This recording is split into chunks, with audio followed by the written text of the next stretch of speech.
The 10-year-old son grew shorter and shorter. Mother smashes a plate. You're not my son! It turns out that her son disappeared 6 months ago. After 2 weeks of searching for him, there was no progress until 5 months later. The police brought a good news that her son was found. Julie was so excited that she shed tears, followed the sheriff to the train station. But the moment she saw her son, she was dumbfounded that it was not her son at all. The sheriff next to her said she was mistaken, and said the boy was malnourished during the kidnapping. It was normal for him to change his appearance. At that moment, a group of reporters gathered around. Julie, who was in a trance, was forced by the police to take pictures before being released to her home. At the dinner table, the more Julie looked at the boy, the more she saw something wrong. When she took a shower, she found that he had undergone excision. Carried the man to the door frame to compare. Found that he was 7 centimeters shorter than her own son. Julie covered her mouth in horror, trembling helplessly. She went to the sheriff to report the situation, but he slapped her back. She was accused of shirking her motherly responsibilities. Julie was desperate too. I can take care of this homeless kid. The least you can do is go find my son. But no matter how hard she pleaded, the sheriff remained indifferent. He even sent her a doctor. As soon as she walked in the door,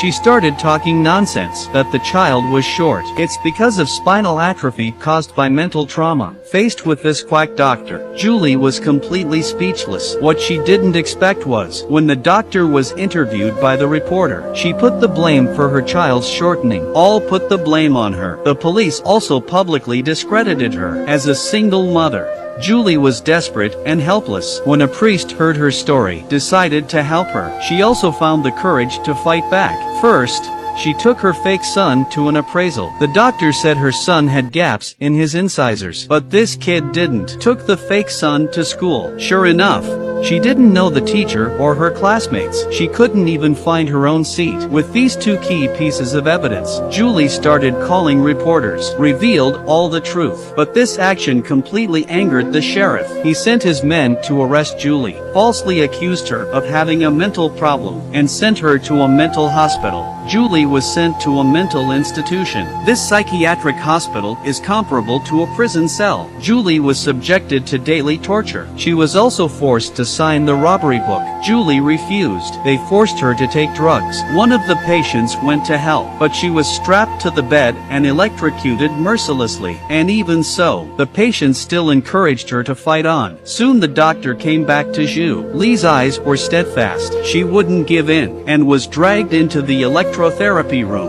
Her hands and feet were tied to death. At the moment of crisis, the priest broke in and rescued her. But just after she was released from the hospital, she heard about a serial murder, and one of the victims was her son. Hearing this, Julie almost fainted. She fell into the arms of her pastor. It turns out that a few days earlier, detectives had caught a smuggled boy. They wanted to repatriate him, but the boy resisted fiercely. Took him back to the police station for interrogation and found out the boy's cousin was a psychopathic murderer. They lured the boy into the car on the way. Then they took them back to the chicken coop and killed them brutally. They had killed more than 20 children before and after, and he became an accomplice to his cousin's threats. Every day he lived in a nightmare. The detective couldn't believe it when he heard it. He took out a photo of a recently trending child. He asked the boy to identify them. The boy snapped the photos one by one. None of the children were spared. Among them was Julie's son.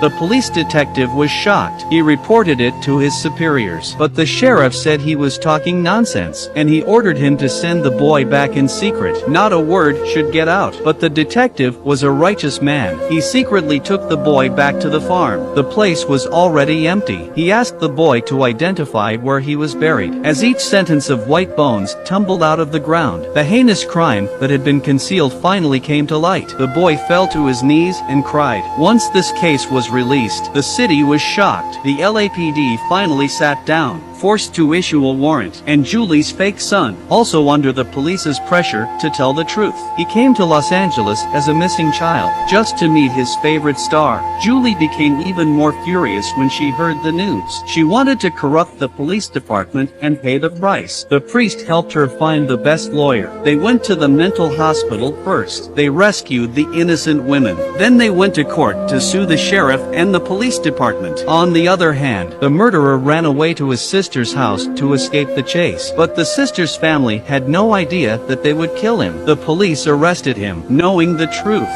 Julie took the LAPD to court. Many people took to the streets in support. In the courtroom, the sheriff was still denying everything under questioning. He refused to admit his fault, but the lawyer came up with key evidence, and angry at him for delaying the precious time to save the child, and found a boy to pose as his son, and put her in a mental hospital, trying to bury the truth. The sheriff was dumbfounded. The court finally gave its verdict. The chief and the sheriff were dismissed from their positions, never to be hired for life. The murderer was sentenced to death, with 2 years of probation. When he heard the verdict, he rushed to Julie like a madman. He said her son was still alive. This gave Julie a renewed sense of hope. For 2 years she searched and searched, but before the murderer left, he asked to see Julie. He said he had been believing in God for 2 years. He didn't want to go to hell for lying. Julie was furious, cursed the bastard. The hope that had been rekindled, but her heart was dead again. She was there on the day of the execution, when the murderer was dragged to the gallows. He was so scared that he cried out.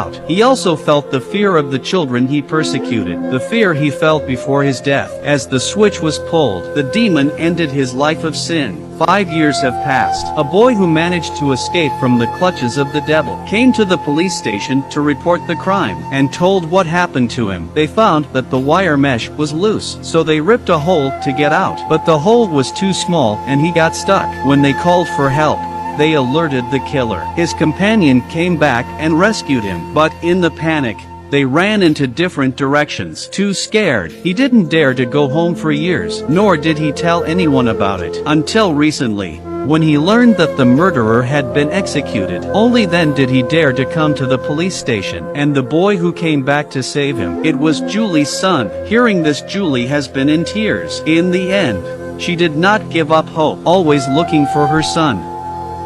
Don't forget to subscribe for more videos like this on Recap Next.